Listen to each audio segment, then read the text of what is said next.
നബി സല്ലല്ലാഹു അലൈഹി വസല്ലമ തങ്ങൾ പറഞ്ഞു, പൈസ കൊടുത്തിട്ട് നീ പൂച്ചയെ വാങ്ങാനും പാടില്ല, നീ അതിനെ വിൽക്കാനും പാടില്ലെന്ന് നബിയിന റസൂലുള്ളാഹി.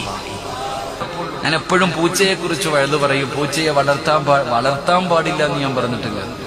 എന്റെ പ്രിയപ്പെട്ട സഹോദരങ്ങളെ, പൂച്ചയെ വളർത്താൻ ഞാൻ അതിന്റെ ഹദീസ് പഠിച്ചു. അള്ളാഹു നമുക്ക് ഈമാൻ തരുമാറാകട്ടെ. പൂച്ചയെ വളർത്താൻ പാടുണ്ടോ? നബി സല്ലല്ലാഹു അലൈഹി വസല്ലമ തങ്ങൾ പൂച്ചയെ ഇഷ്ടപ്പെട്ടിട്ടുണ്ട്. പൂച്ചയെ വളർത്താൻ വീട്ടിൽ. അള്ളാഹു ഭാഗ്യം തരുമാറാകട്ടെ. സന്തോഷമായില്ലേ? സന്തോഷമായില്ലേ? ഇപ്പൊ പെണ്ണുങ്ങളൊക്കെ പറയണ്ട, ഉമ്മ കേക്കുമ്മ പൂച്ചയെ വളർത്താം. നിറങ്ങളെ എങ്കിലും മസല പറഞ്ഞു തരട്ടെ. പൂച്ചയെ വളർത്താം. പൂച്ചയെ നബി സല്ലല്ലാഹു അലൈഹി വസല്ലമ തങ്ങൾ ഇഷ്ടപ്പെട്ടിട്ടുണ്ട്, സഹാബത്തും ഇഷ്ടപ്പെട്ടിട്ടുണ്ട്. അള്ളാഹു വളർത്താൻ ഭാഗ്യം തരുമാറാകട്ടെ. അള്ളാഹു വളർത്താൻ ഭാഗ്യം തരുമാറാകട്ടെ.